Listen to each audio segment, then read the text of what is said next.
Data is telling us which men are more likely to be violent towards women. So why is no one talking about it? Last year, the Man Box report was released. The findings were disturbing, but barely anyone reported about it.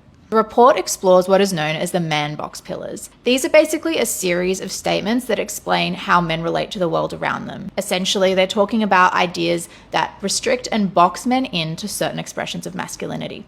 Examples of these statements include that a gay man is not a real man, a man should be the breadwinner in his household, a man should have final say over decisions in his relationship, and that a man should be able to use violence to get respect when necessary. The results paint a clear picture of how men see masculinity. And importantly, this isn't going away. 18 to 30-year-old men were found to be more likely to endorse these statements than their 31 to 45-year-old counterparts. So why is this important?